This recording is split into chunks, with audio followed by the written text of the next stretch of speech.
Okay, we're going to go ahead and get started. Thanks for that intro music. Hello, everyone, and thank you for being here. My name is Megan Lewis, and I am the Arts Alliance Public Funding Navigator. I'm excited to have you join us for our webinar today on microlending. This program has been made possible with the support of the Illinois Department of Commerce and Economic Opportunity to help the creative sector in Illinois expand and thrive.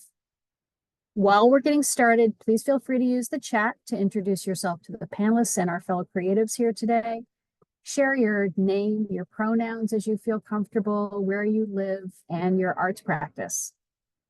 And for those who need ASL, excuse me, we do have two ASL interpreters with us today. We have Heidi and Barb.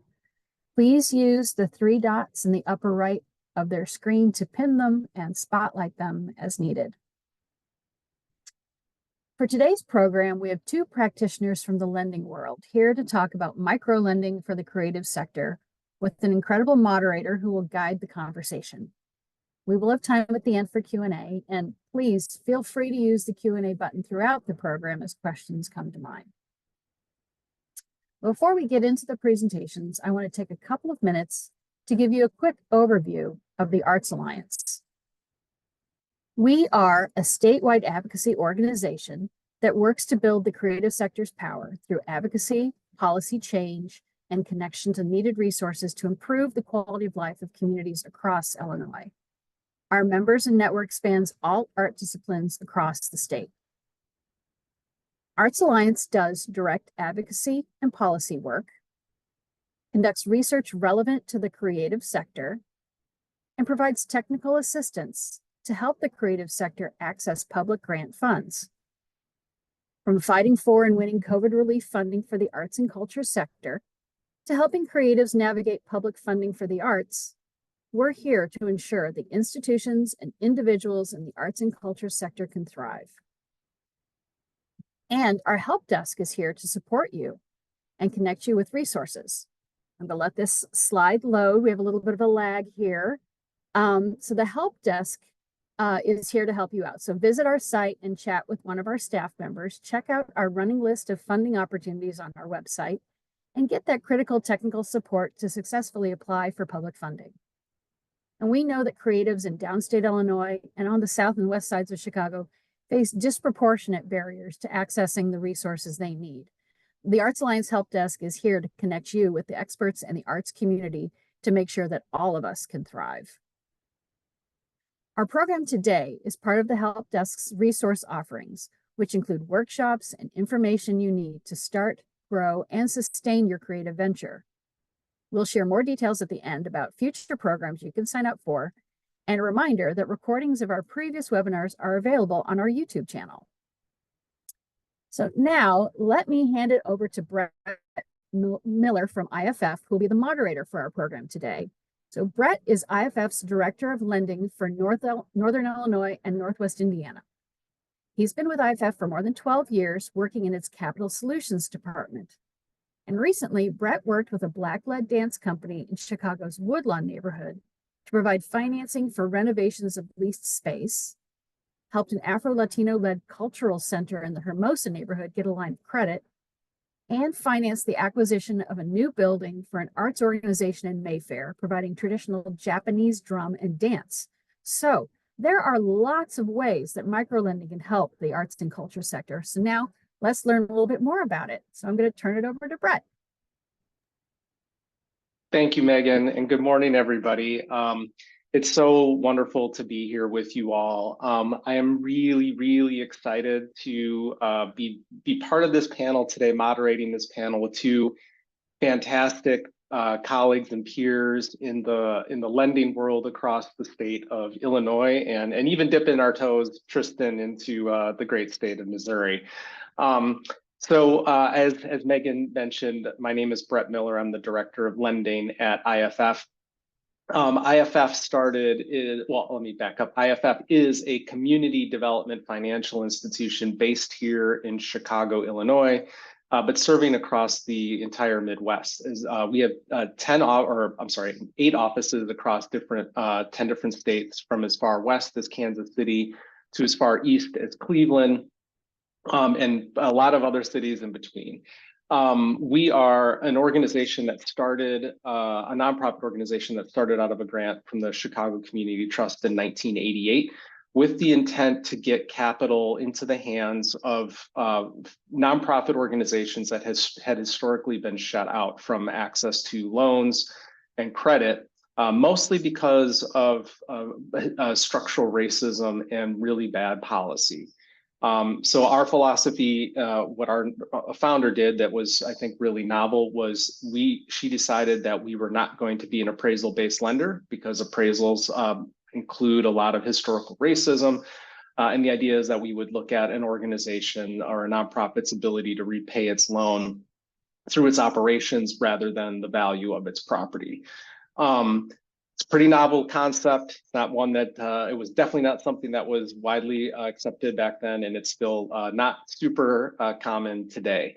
So with that, what we currently do, we offer financing to nonprofits. Our bread and butter is primarily for organizations that are looking to expand their programs and capacity through either acquiring a facility or renovating a facility.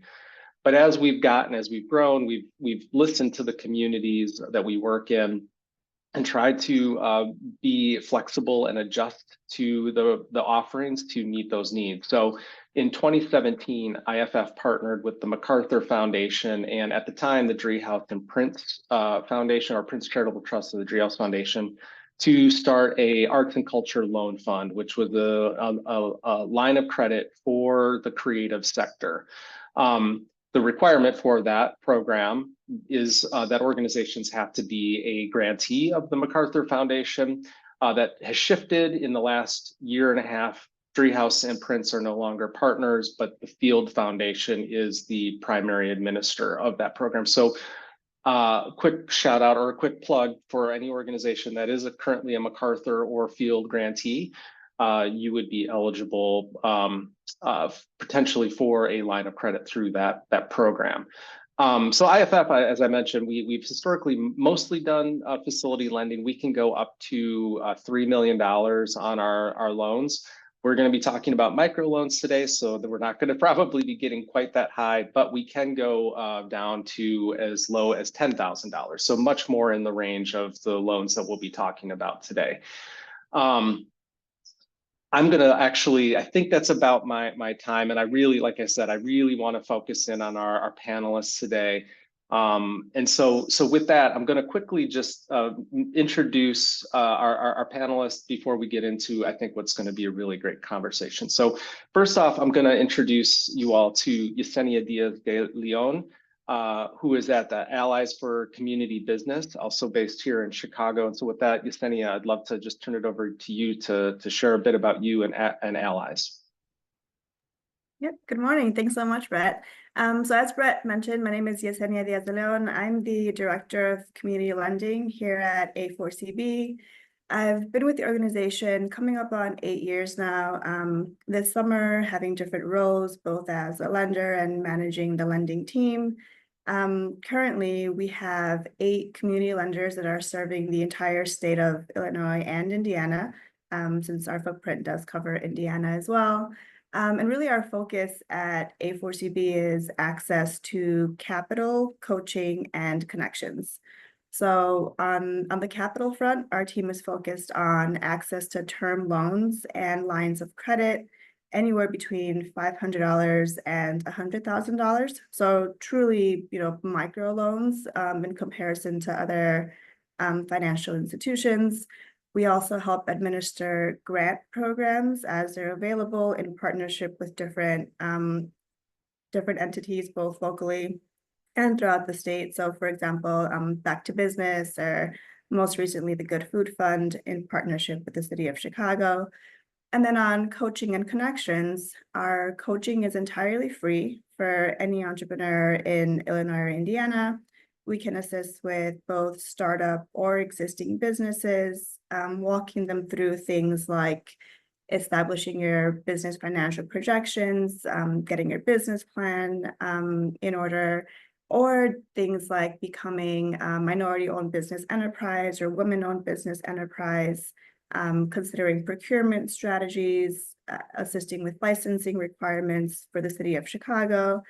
And then very specifically for food and beverage entrepreneurs, we are located at the Hatchery, which is a food and beverage incubator space that has 5 shared kitchens, 54 individual kitchens, so really a large facility catered, no pun intended, catered for food and beverage industry entrepreneurs. On the connections front, we also administer Shy Biz Hub, which is essentially a site that assists with connecting entrepreneurs with resources throughout the city, depending on where they are in the stage of their business and their industry. That's kind of super high level what A4CB does. Thank you so much, Yesenia. This is why I'm so excited about this particular panel. I think hopefully you all heard all of the amazing things that allies can do that go even beyond even the small loans. But also just, one thing I really kind of highlight in Yesenia's introduction, working in the hatchery is sort of like micro lending in practice, and Allies is right there on the ground with all of the organizations. So I think that's a really cool thing. With that, I'm going to actually turn it over to our other fantastic panelists, to Tristan Brown, who's at Justine Peterson, a longtime collaborator with IFF, based in St. Louis, Missouri, but certainly doing things across the border as well. So with that, Tristan, take it away.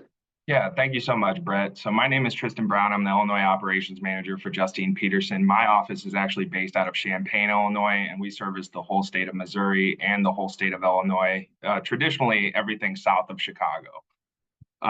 We do 3 main things. We're a HUD certified counseling agency. We help with a home ownership. We have a credit building aspect. We're a credit building agency. And we're also obviously a small business lender or a commercial loan service. We're an SBA intermediary micro lender. And that's why I'm here today to talk about our microloan program.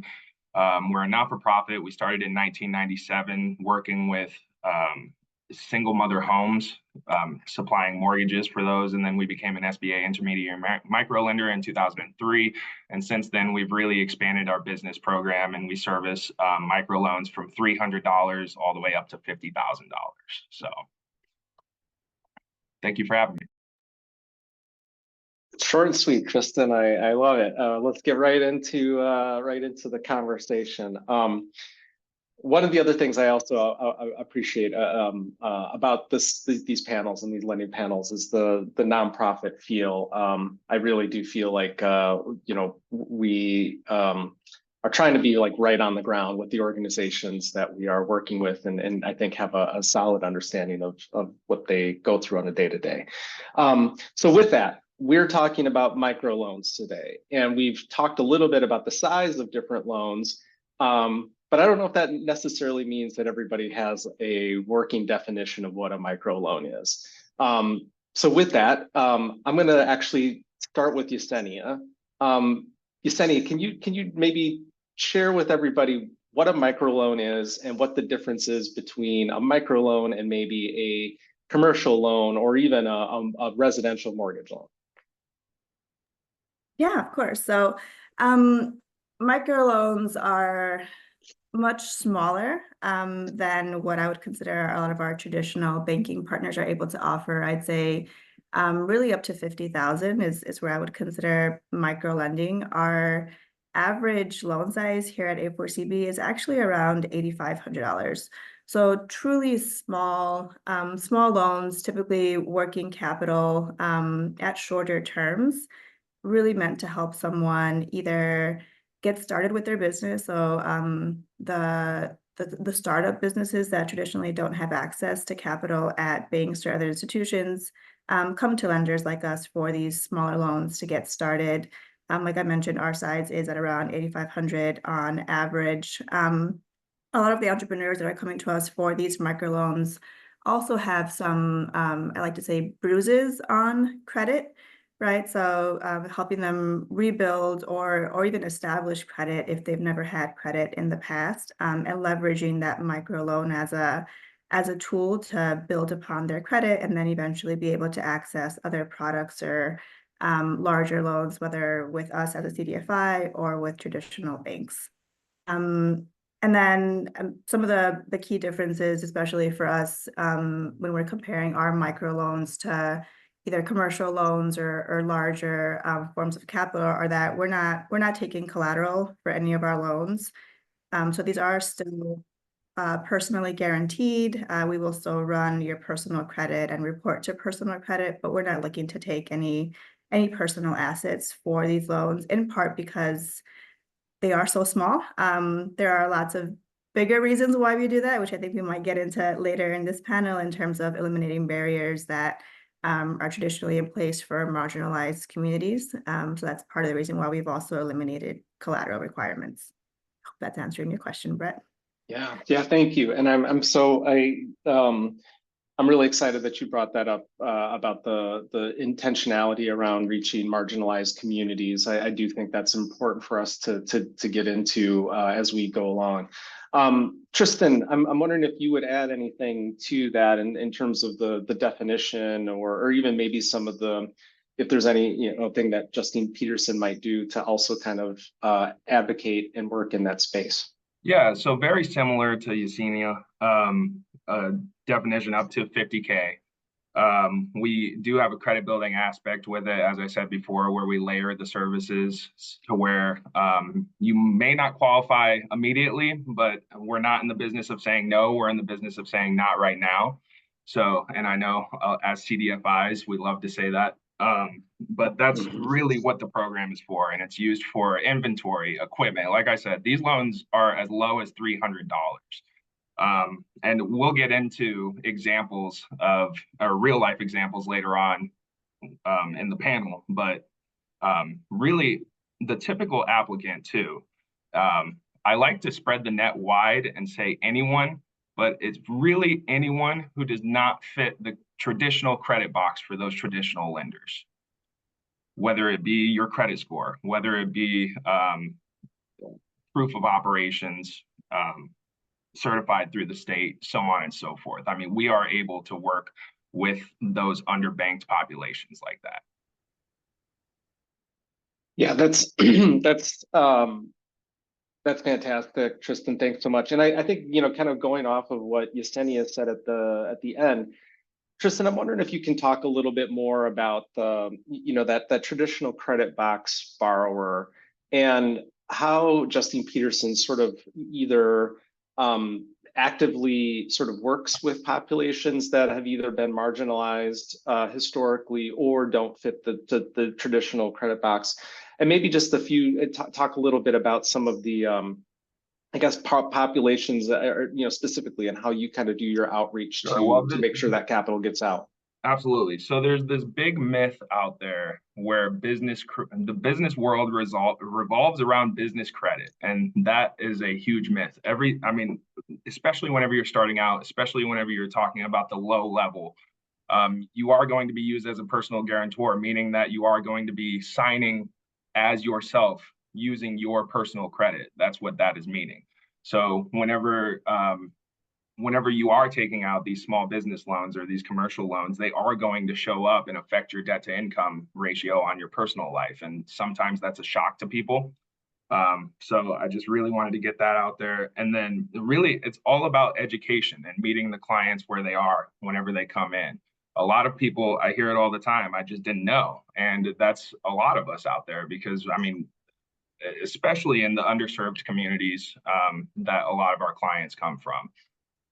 This stuff isn't taught in schools, and whenever you come from an underprivileged family, your environment may not be able to teach you the same as others. So really, that's really what it's all about, the educational aspect and meeting our clients where they are.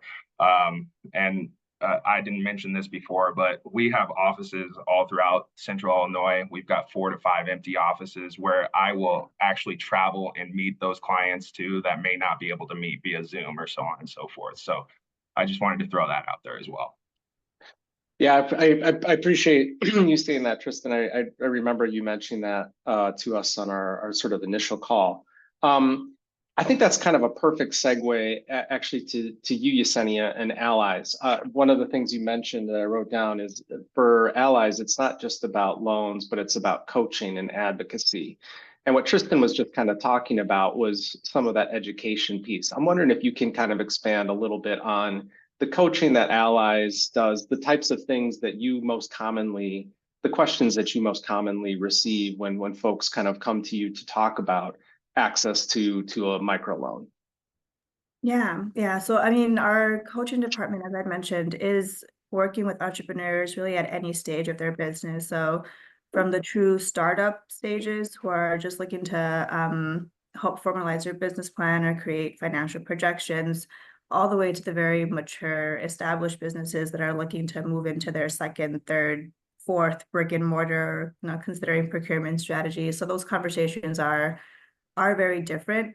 I'd say some of the things that we're really intentional about is, especially for those who are starting off or to Tristan's point, maybe don't have the resources or educational resources that we would like to share with our entrepreneurs as they're starting their business. We have a very catered or specific personal financial coaching module or program via our coaching department that's really meant to help someone take a deep dive into their personal finances and into their credit to understand how behaviors might be changed or tweaked a bit to put them in a better position in the future for either along with us or alone with another institution. So as I had mentioned, we're not taking collateral.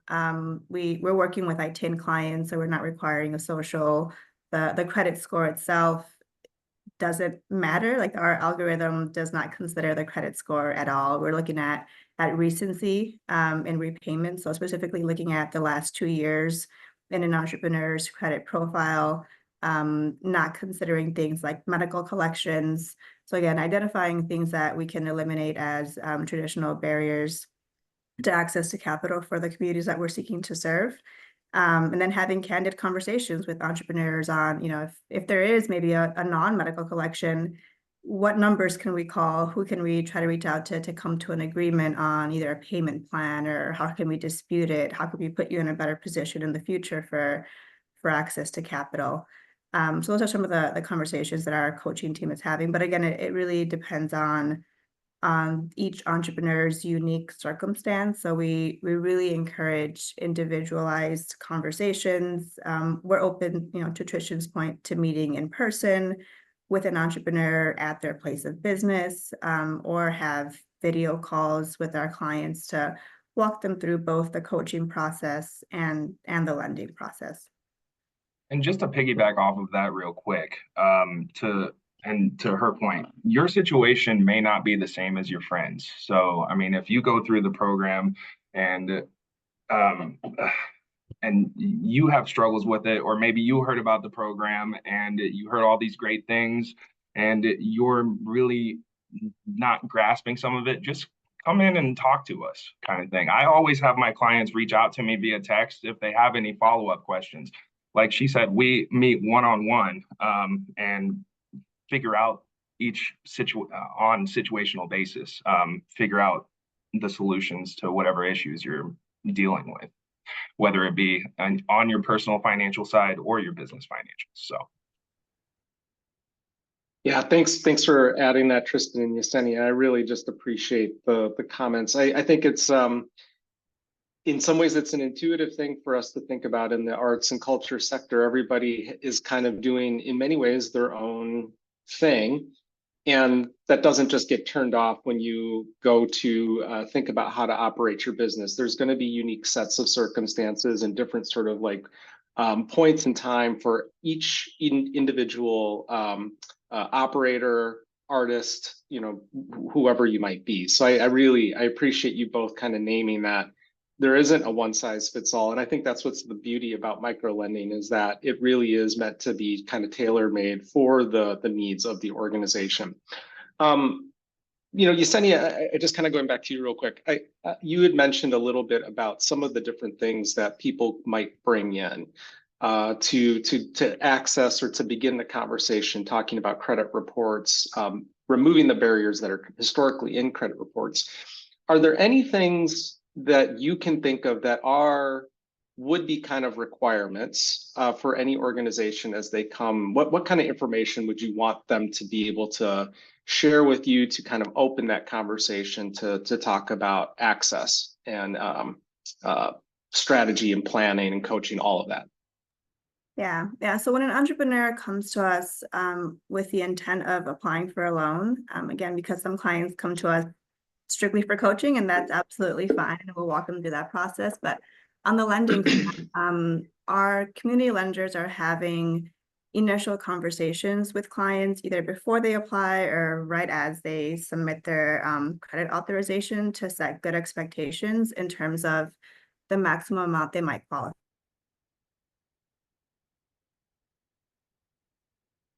Did we lose Yesenia? Up to $25,000. So what we're, sorry, did I freeze there? I thought I froze. Just a very brief moment. Sorry, okay, I think I'm back. So up to $25,000, we're doing all our evaluation based off of personal and business bank statements. So in collecting that information from our clients, we're having very candid and transparent conversations on, help me understand how you're managing your finances. How are you paying yourself from your business? Are you on a formal payroll? Are you transferring from one account to another? And sometimes I tell my clients, I'm not looking at your bank statements to see if you're, shopping at Macy's. Like, that's not what I'm trying to get at. I'm trying to understand how is it that you're able to manage your current debt so that we're not putting you in a worse off position by extending more capital that you might struggle to repay and isn't actually helping you grow your business. So again, really understanding what's that capacity for an entrepreneur to make those additional payments, and what's the current opportunity or challenge that their business is facing, and how can our loan help in either of those two cases. I would say, because our credit policy is very flexible, most entrepreneurs do get some sort of offer, even if it's our smallest loan bucket, which we call our credit builder loans. Those are anywhere between $500 and $2,500, meant to have some access to capital while also establishing a relationship with us.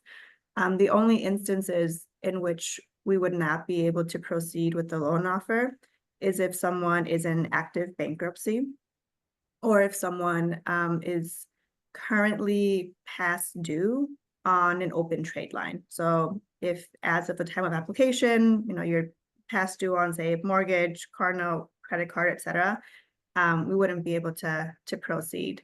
The third instance in which we wouldn't be able to make a loan approval would be if there are more than 3 average NSFs or overdraft fees in the last 3 months. I think that's an indicator to us that perhaps lending is not the best route right now, and we would definitely leverage our coaching department to have conversations around personal financial coaching or other resources to put our clients in a better position for lending. Because again, the last thing that we want to do is to extend capital to someone that will put them in a worse off position, and have someone make a decision between paying our loan or paying their bills. That's not really building community. That's not, in our mission and vision, we want to create generational wealth. That's very counterproductive to what we're trying to achieve. Yeah, I think that's such an amazing point, Yesenia. The idea of all of the organizations that I think are part of this panel is that we want thriving communities, and the way communities thrive is through organizations that are successful and like you said, building generational wealth with the owners and the leaders of those organizations. Tristan, I guess same question to you. What are some things that you feel are important? Yesenia mentioned, I think, a lot of bank statements and a look inside of the history, and maybe ignoring some of the other things. But what are some things that you also feel are important for folks to bring to the table to begin those conversations? Yeah, so as I stated before, we try to cast the net wide and try as little to deter people as possible. So what I always tell people, we like to see 4 things brought to the table. If you only have 2 of them, that's fine. We like to see at least 3 months of personal bank statements and a valid driver's license or an ID. Now, those are the 2 main things that you absolutely need before you can come in and either get a credit builder loan or a small business loan. And then the other 2 things we like to see you come to the table with are the last 2 years of personal tax returns and the last 2 pay stubs. So at least a month's worth of employment history and the last 2 years of tax returns, just showing proof that you filed. Other things that we'll work with you on throughout the program are a business plan. We do have internalized coaching similar to Allies. We work with you on a business plan, a personal budget, a monthly budget, and that sometimes is where the program stops for some people because they realize, hey, maybe I shouldn't be taking out a loan. So this is just an example of some of the educational components, and of course, there's credit coaching in there as well. Our internal approval system is actually ran off of a matrix system. So it accounts for, we do account for credit score. We like to see at least a 580 credit score. But let's say you don't have that, that's not the end all be all. So as I stated before, the credit, we like to see at least a 580. We like to see at least a 3 months on all active trade lines current. So you get points for that. If you have any collections other than medical, you lose points. So no collections but medical, you will gain points for us. And then, like I said, you will get bonuses for if you have those 2 years of tax returns. And you will also get bonuses if you have a business account, if you filed business taxes the past 2 years, so on and so forth. So there are other ways around the credit to get you approved. And I mean, I've seen people sub 500s pass the matrix before because they have good bank statements. So you either have to have one or the other, unfortunately, though. I mean, if it's all together, we can still offer a credit building loan and, again, offer that coaching and work through that situation with you. But again, it's all about meeting the clients where they are, and just don't be afraid to ask, too, throughout the coaching. So. Yeah, I think, some of the things that I heard in both of your responses there was access and being flexible and thoughtful about different ways to get access to folks who maybe you didn't fit the historical or the credit box, I guess the boilerplate definition of whatever that might be. And so I really appreciate both Tristan and Yesenia's answers to that. I want to put a pin in that just for a second, because I want to still come back a little bit to the discussion about discrimination in lending and maybe the where both Allies for Community Business and Justine Peterson are trying to break that down. But before we get into that, you both have mentioned a few times about graduation from a microloan to whether it be a commercial real estate loan or something else, maybe a more traditional line of credit for operations. And so I'm wondering, Tristan, if you can maybe walk through an example of your experience of when you've maybe seen someone come in for, I think you said your average loan was around 15 to 18,000. Maybe starting off with that amount, and then sort of what that process looked like as that borrower moved into maybe a larger loan. Yeah, so I actually had a borrower out of Decatur, Illinois, start from square one. He came to me as a 508 credit score in the beginning of 2022.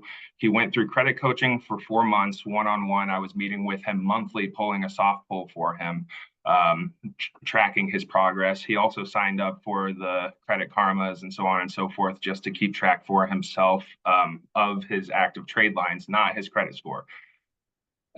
Throughout that time, he listened to me, went through the coaching and the progress, and then eventually he was up above a 700 credit score. And for those borrowers in the 700 plus range, we are able to offer an unsecured loan up to $20,000. So he went through that and got the $20,000 for his contracting not-for-profit. He has a not-for-profit that teaches minority contractors on-the-job training where they build houses and then they're actually able to have the ability to owner finance at the end of building that house. So again, starting from 508 credit score to a 700 in 8 months to a $20,000 business loan.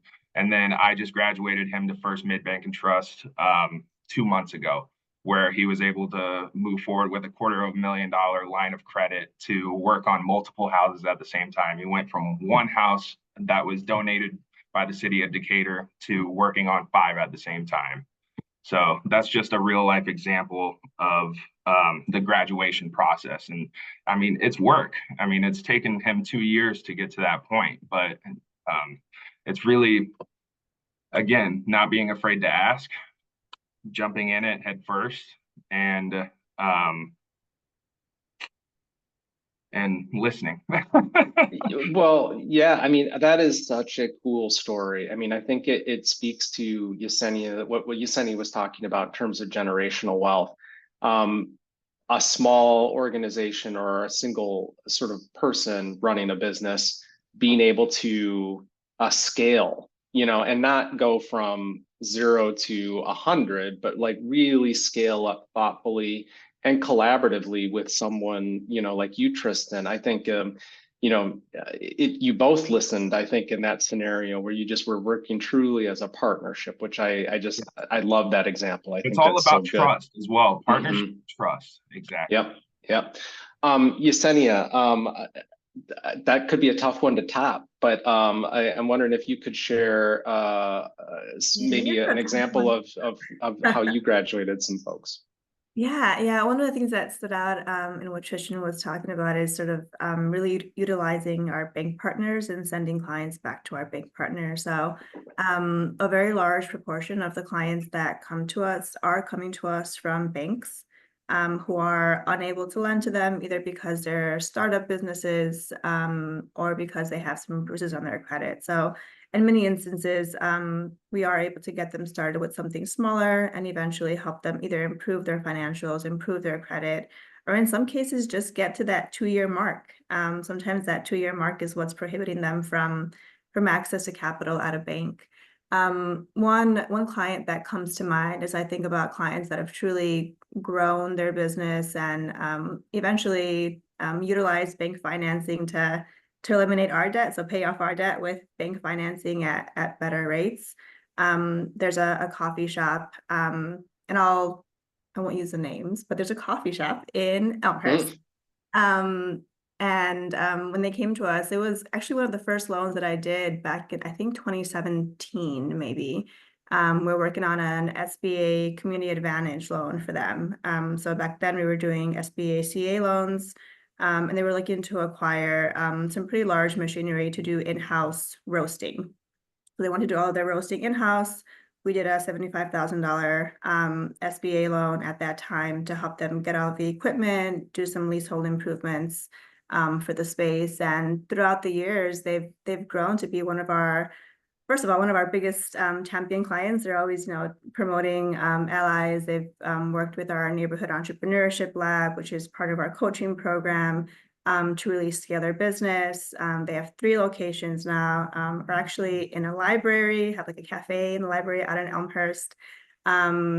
The entrepreneur wrote a book, so she's now published. She has a book on opening up your coffee shop. Wow. So really just, amazing client stories. Definitely has access to more capital at this point. To Tristan's point, through a lot of hard work and dedication, and also utilizing resources, being able to leverage those resources and make those connections and establish that genuine trust has helped entrepreneurs like this one grow. And like you said, yes, like this is.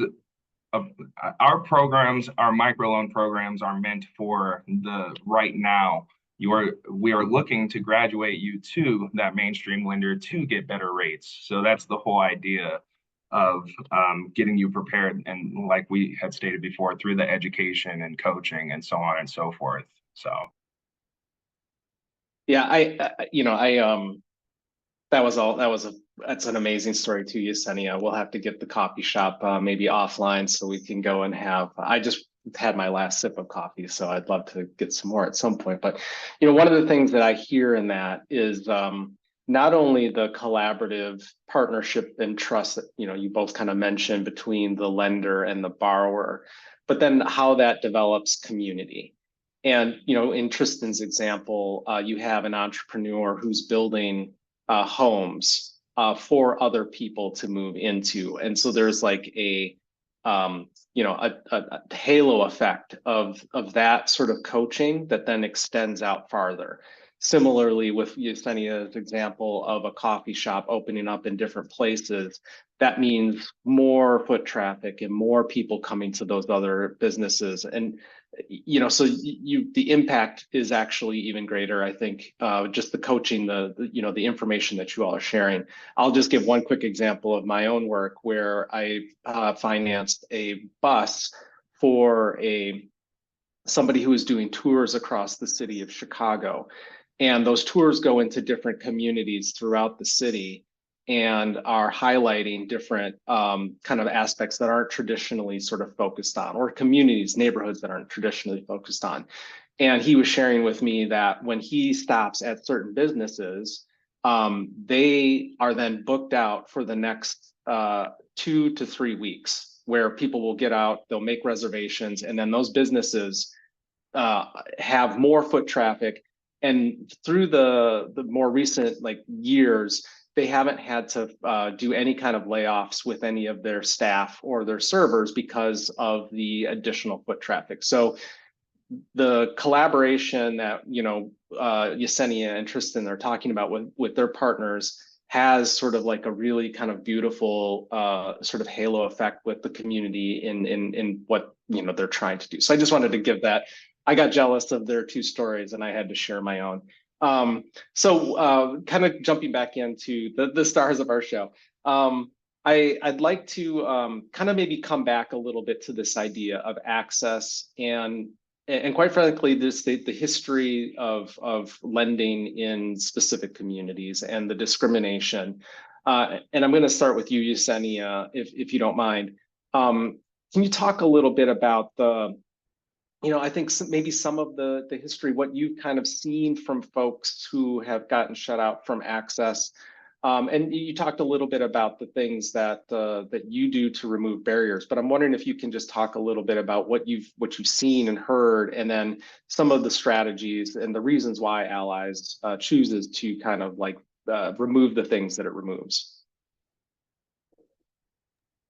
Yeah, I think, we've touched on some of those things already in terms of just access to resources and education, but it's also trust, right? Building trust in historically and traditionally marginalized communities. I'll speak, at least for myself, working a lot in the Latino community. I joined quarterly meetings with DCO as part of a Latinx colectivo. So it's organizations throughout the state of Illinois that are trying to really make sure that Latino entrepreneurs understand the resources that are available to them. And there's an entire subcommittee within those meetings all around building trust. And again, I'll speak for Latino community in particular. In some cases, credit is viewed as taboo. We don't talk about credit. Credit is bad. You don't want credit. So being able to shift that mindset and allowing entrepreneurs to view credit as a tool to leverage, to then be able to do things like purchase a home, purchase a vehicle so you can get to work, really creating or having access to a path to get assets, to create generational wealth. So at Allies, we are very intentional about working with entrepreneurs in the south and west sides of Chicago. So we do obviously serve the entire state, but we have a special focus in the south and west side of the city. And we have a focus on Black and Latinx business owners. So we're intentional about that outreach in terms of the community partners that we work with, the events that we engage in, and how we try to source our applicants. Again, to make sure that those communities that that maybe don't have access or aren't aware of the resources as easily do have access, right? So we've been thinking really creatively on how is it that our communities access information. And in some cases, maybe it's not an e-blast, right? We've done some stuff on TV with Univision. We've considered like radio messaging. So really trying to figure out how our marginalized communities best digest and receive information. We've also made it a part of our 5-year strategic plan. One of our strategic priorities is improving the experience of diverse entrepreneurs. So naming that for us is really important and holding us accountable to make sure that all of our products and services really do cater to diverse entrepreneurs who are our target audience. Another one of our strategic priorities is actually embedding DEIAB, so diversity, equity, inclusion, and accessibility into everything that we do, right? So both internal and external, how we hire, how we train, how we market, how we do our outreach, how our application is laid out, really dissecting every component of an entrepreneur's interaction with us from a DEIAB lens. So again, naming those two things as part of our strategic plan is, I think, really, really important for us and helps us keep each other accountable to make sure that we're executing on our mission and vision. Yeah, I think thank you for that, Yesenia. I think that what you said just in that last piece, embedding, equity, diversity, and inclusion into everything that you do is such a great way to establish and build trust. You're being much more inclusive and is a partner with the the folks and communities that you're working with. It's not purely transactional. You're having honest and transparent conversations, which I think is crucial to what we do and how we do develop, kind of those trusts and partnerships within the community. Tristan, same question to you. Maybe if you can talk a little bit, if there's any differences, I think, from your perspective between, Chicago and being in Champaign or in other parts of the state. Talk a little bit about some of the barriers that you might see. Yes, so like we spoke on already, I mean, it's all about trust, especially being in the Central Illinois region. I mean, unfortunately, even in today's political climate and everything going on, I've still experienced through banking partnerships some unfortunate events where I felt like there was some discrimination. And I've even been told in the past by my clients that I am the voice for them whenever it comes to those mainstream lenders, and they just it's the comfortability factor again, and just the way they've been historically treated too, and just the differences too that I have seen people treat people on the phone whenever I'm not around. I mean, it truly is gross, especially yeah, I'm just going to leave it at that. So that's just really what I deal with in my day-to-day, probably once a week, honestly, in the demographic or in the geographic area that I work in.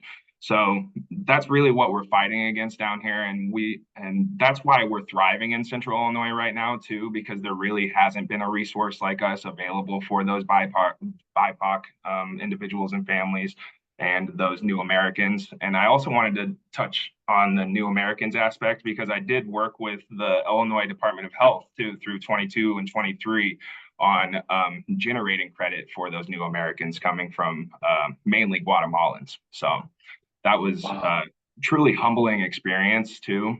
And seeing where those clients are now, I've had 2 to 3 clients graduate to becoming owners of homes, home ownership. So wow, that's really incredible, and that's certainly maybe a whole nother webinar that we could get into on recent arrivals and how they can tap into these resources as well. Thank you both for those really thoughtful and candid responses. Shifting gears just a bit to sort of back to our sort of arts and culture sector. Tristan, you had given a really great example of a borrower that you had kind of graduated through or graduated up to a larger loan product. I'm wondering if you could maybe provide an example, if you have one, of working specifically with a member of the arts and culture sort of sector, and if there was any differences in that sort of business model, or you know, just some of the things that you saw that were maybe unique to what our arts and culture folks face. Yeah, absolutely. So I kind of just wanted to speak on several situations and different thresholds, just to give certain examples of what we're able to do. Like I had an older woman the other day come in, and we did an $800 loan for her sewing inventory because she sells quilts online.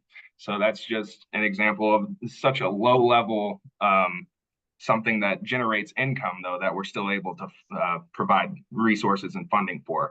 And then above that, we were able to do a $3,000 loan for someone doing screen printing. They wanted to move into that industry.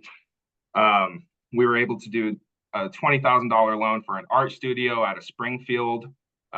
He was able to come up with his own financing to get a kiln, and now he provides pottery classes for the community, and he actually built out a brand new music studio as well, a production studio.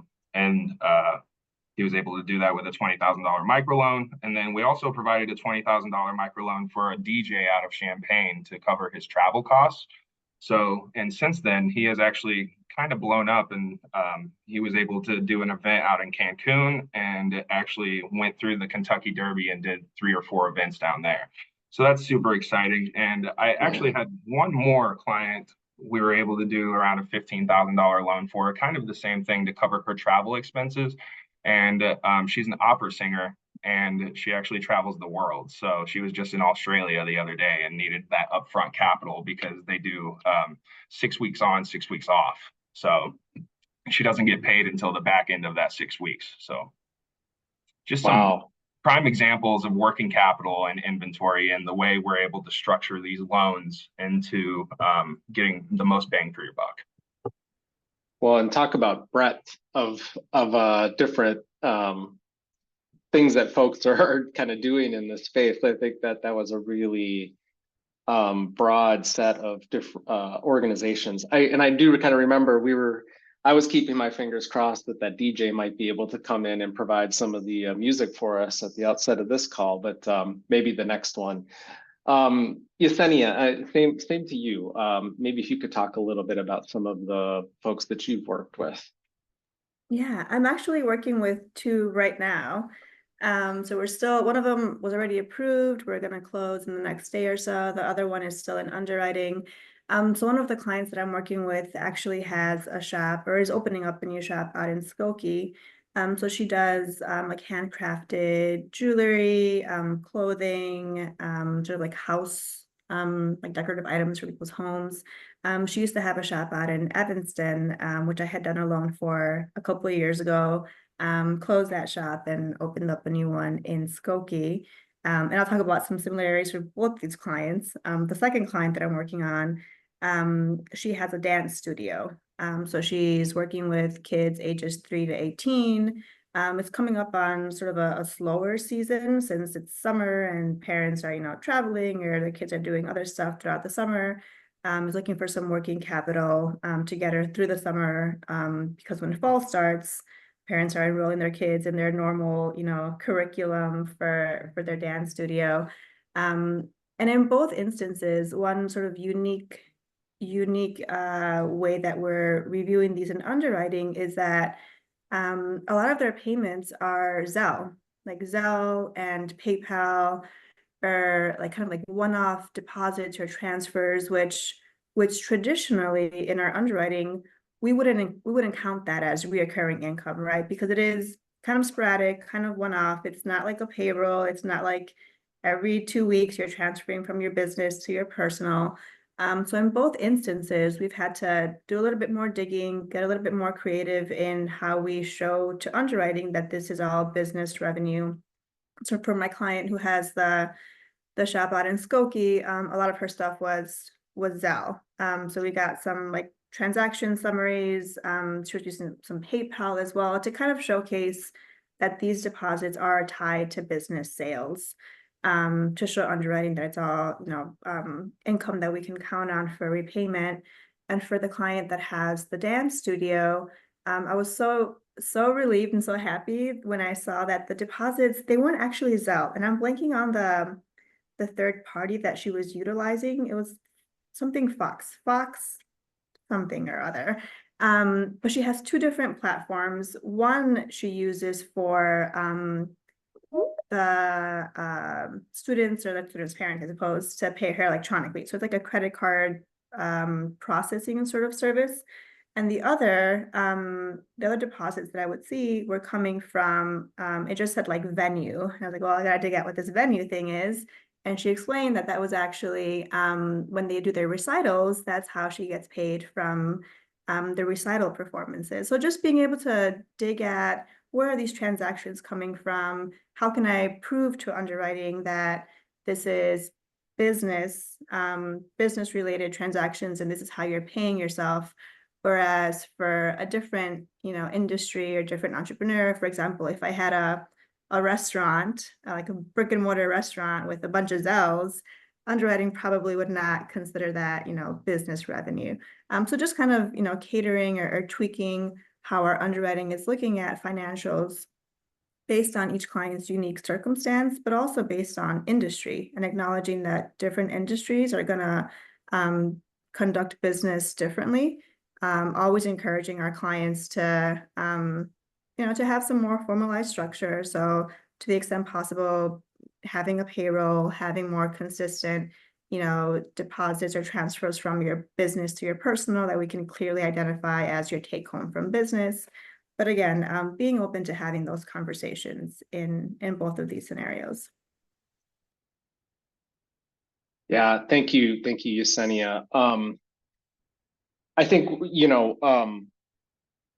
one of the things, well, I guess I feel like this is kind of a perfect segue. As you talked about organizations, you're speaking a little bit to the encouraging folks to have a solid business plan, but also still taking a unique approach. But you also mentioned some of the, I don't want to call them challenges, but some of the conversations that you then have to have with your underwriters to advocate on behalf of the organization and understanding a little bit about the business model. And I think that kind of leads me into my looking at the time. I think the last question before we then open up to questions from the group. But what do you see as sort of like maybe some ways that Allies could potentially broaden its impact or improve its process? This, I guess, is a question for us to all as lenders to be reflective and look in the mirror a bit. But what do you see as some of the ways that you feel like your program could be more, I guess, helpful and have more impact with the folks you're serving? As I had mentioned, because it's part of our very first strategic priority is improving the experience of diverse entrepreneurs. We are looking very carefully at our application flow, at ways that we can leverage technology even to be able to make sure that entrepreneurs are having a good experience. So we've done things like integrate Plaid in our application so that clients don't have to go and download PDFs from their banks to then upload or email to us. So thinking ways to leverage technology. There are still things that we can improve on, including using a same sort of integration for tax returns so that clients don't have to go and find their taxes or go, find their accountant or whoever filed their taxes for them. So a lot of the conversations that we've been having are around leveraging technology, but also finding ways to better connect entrepreneurs to each other. So that's something that I think we do well. We can certainly do better. So we have, again, as part of coaching, we have our neighborhood entrepreneurship lab. We also have, administering Shy-Biz Hub, but we're thinking about how can we create a flow in which, based on industry or interest, or, we still haven't defined the questions, to be honest, but figuring out how can we best connect entrepreneurs to one another to create this sense of community so that they can get ideas from each other, because everyone is going through this journey and can use advice or, you know, best practices from others that have already gone through it. So that's one idea that we're kind of trying to materialize, and it is part of our strategic priorities for the next 5 years. That's great. Thank you. Tristan, same question to you. What are some areas I think that you see could be ways to improve microloans and getting to their intended sort of, you know, end users? Yeah. So it's funny that Yesenia brings up Plaid, because that's what we're actually currently moving toward integrating into our process as well, so that clients aren't having to go and get their bank statements somewhere. And because that really it has been a barrier in the past, trying to work with them and getting it downloaded or getting the bank to send it to us directly. The tax return idea, I didn't even know that was possible, so I made a note of that to bring back to my superiors. Really what I have been focusing on is creating a one-pager for the back end of the loan. Like, what now? Once the loan goes through, what are my resources? Where do I go if I do need a little help on my profit and loss statement, if I do need more financing, if I feel like I've graduated the program and I want to move forward with a mainstream lender. So creating that one pager specific to the market that I'm in, that's really what I'm working on, and getting that emailed out to all of my closings, depending on which market they're in, so that they'll be better set up for success. Yeah, that's great. I love, you know, there's a lot of different things that come out or constantly, I guess, evolving in technology that can help us. And so I love the idea of thinking about a platform that allows folks to kind of meet where they're at. IFF is currently looking, or we're in the process, we're very close to launching our brand new application, which is not only an online-based thing for Invite, but it's also very mobile friendly. And so that's another thing that we've been thinking about too, is that applications aren't always accessible just by using a computer. Sometimes it's easier for folks to do things on their phone these days. So those are most of the questions that I had. I wanted to just quickly, if you all don't mind, there was a question in the chat that I wanted to maybe toss to you all. And then maybe open it up to other folks on the call, participants, if there's additional questions. So Ray Ward asked, if you have good credit, will that supersede other requirements, or at least make it easier to get a microloan? And actually, Tristan, if you want to take a stab at this one first, and then we'll come to you, Yesenia. So there are other factors that go into play in that, but I'm going to say yes, because we run off of a scoring system. So, I mean, I've had clients with good credit before that will pass without bank statements. They might not have a bank account. So we work with them in creating the bank account. And if they have the credit requirements that passes them through the matrix, then we're able to move forward on that. So it really is just if you have the other parts that we're looking for as well. And just depending on what the good credit is, because like I stated before too, for clients with 700 plus credit scores, we do offer up to 20,000 unsecured as well. So. Yeah, thanks. I imagine Yesenia might have a slightly different answer, but or similar. Yeah, it is slightly different, mostly because for us, the credit score really doesn't matter at all. And all of our clients, regardless of credit, we're looking at both credit in the last 2 years, but also a DTI component, so a debt to income ratio. So even if we have, you know, excellent credit, again, for us, that's kind of doesn't mean much because the score isn't taken into account. We also consider your existing debts. So if you have on-time payments and all of your trade lines, you know, no bankruptcies, no collections, no charge-offs, that's great. And also we'll look at your income and compare it to your debt to make sure that we're not overextending or putting you in a worse off position with more debt. Yeah, I think I think you just kind of did the definition. I was going to say, you know, one of the things I always want to make sure we're able to describe the things that us lenders kind of say without even really batting an eye.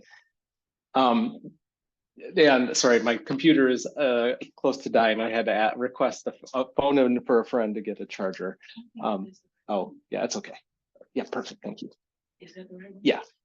But so Yesenia, you did a really great job of describing the debt to income ratio. Are there other questions, I guess, in the chat? I saw the one from Ray, Megan, or oh, here's one. Yeah. Yeah. So can oh, go ahead. I was going to go ahead and read it for you until if you weren't able to find it. So it's from Sylvia Fedrick, and she's asking, will you allow debt consolidation to help with your debt to income? Ooh, that is a great question. Yes, it is. So we can consider a debt consolidation loan if we can demonstrate that the debt was acquired for business purposes. So in some instances that can be challenging because a lot of our clients, not all, but a lot, do utilize personal credit cards that are then trying to consolidate that with a business loan with us, and that becomes challenging because we can't demonstrate to underwriting that the debt that was acquired on personal credit cards was business debt. So in our FAQs, we do indicate we are able to consider debt reconsolidation or debt consolidation for business debt. Some of the instances in which we've done that are clients who've taken on MCAs, so merchant cash advance loans, which typically just eat up cash flow. I mean, they're doing weekly, sometimes daily payments from the entrepreneur's business account at super high interest rates. So in some of those instances, if we can demonstrate that our loan payment would free up cash flow by eliminating those weekly or daily payments from the existing creditor, then we can consider a debt refi. But it's typically not common for us, to be honest. So for us, as long as the whole loan amount isn't used for the debt refi, we're able to do it. So, and I would probably stick to the 25% rule. So you have to use at least 25% of the loan on the business, but then we look at the debt consolidation, even if it is for personal credit cards, we view that as business capitalization because it's technically helping you with your income still. Another question that came in, so that's asking about whether or not these kinds of loans could be used to pay for what they were calling non-credit training versus paying for formal education, like college, for example. So the question would be to use one of our like consumer loan products for credit building. Because I think, well, just speaking for me, our credit building is free, our credit building service. So you would just set up a one-on-one and fill out a credit authorization form, and I'd pull a soft pull on you, and we'd have a 1 hour one-on-one, and then we'd check back in, whether it be every 3 months or every month, depending on what you were wanting to look at. We would probably not lend to move forward with a paid for credit building service.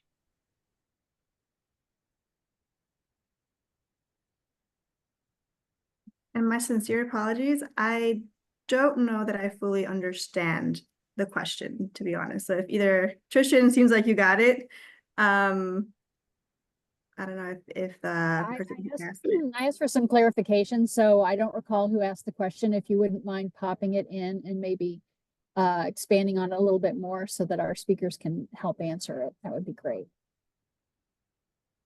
But other than that, right now, we don't have anything, Brett, in the Q&A. Has anything else come to mind for you? Well, I always think it's, as we've talked a little bit about, even in the course of the conversation, Tristan picking up something that Yesenia was doing. I think this is the benefit about being in a space where we've got good resources and good access to information. And so I'm wondering if, and this goes to you as well, Megan, if we can maybe highlight or talk a little bit about programs or other resources in addition to microloans that could be complementary to the folks on the call today that they could be looking into that that could support their path into accessing microloans, whether that be grants or, you know, if there's anything that, you know, either Yesenia, Megan, or Tristan might know about out in the market that could be really helpful. And Yesenia, you're the first person I see at my screen, so I'm going to start with you if you don't mind. Yeah, I'd say we're pretty good at always including on our webpage opportunities as they arise. So on our site, we do have a unique landing page for loans, but also for grants. So as grants are available throughout the city and state, we will include those on our site. As I had mentioned, I think really leveraging free business coaching is something that I would encourage everyone to do. Also considering some certifications, which for some industries might be more beneficial than others, but what I mean by certifications like women-owned business enterprise or minority-owned business enterprise, for some entrepreneurs, it really does open up doors for contracts or for other opportunities. So some things to consider. Again, I think for any industry, really, you can get pretty creative in how to utilize those certifications or licenses to grow your business. That's fantastic. Tristan. And this is really why I wanted to create that one pager of the what now kind of thing, to give that kind of thought to our businesses who are going through our programs. And like she said, it is really beneficial depending on what business sector you're in to get your MBE or WBE. So, and work with your local minority business development centers, women business development centers, small business development centers. Take advantage of those resources, and if you have local grants available to you, take advantage of those as much as possible. I mean, free money is the best money, right? And just really try to stay educated and try to stay on top of what's available, because not every, and what we've learned through COVID too, is not every grant is forever. And some of those grant applications are only open a few weeks as well. So just stay educated, stay a community member, and stay up on everything in your geographic area. Yeah, and I think what I'm hearing from both of you, and I think you know, so great about the Arts Alliance is that, you know, there are folks out there who are aggregating information and these resources, and so it does really pay to either follow a newsletter or log into different websites, as Yesenia mentioned, the Allies website, to see what's happening, what folks are sort of hearing, and what they're kind of pushing, you know, resources out there to the folks that need it. I think there was a couple things that came in for the Q&A that were meant to clarify the question. So I think the question actually for potential microloans is, could microloans be available to someone who is not necessarily looking to do a credit training to establish their business, but maybe do something around learning about a specific type of art? What could be Photoshop, it could be woodworking. Could there be something that would, I guess, and I hope that's what the question is, but I think that's what my interpretation is. Is that something that would be kind of in the world of what Yesenia and Tristan, what you all would look at?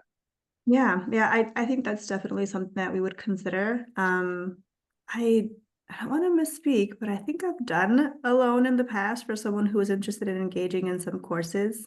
I know I've definitely done loans in the past for people who are sort of traveling to different expos. So like traveling was part of their business expenses.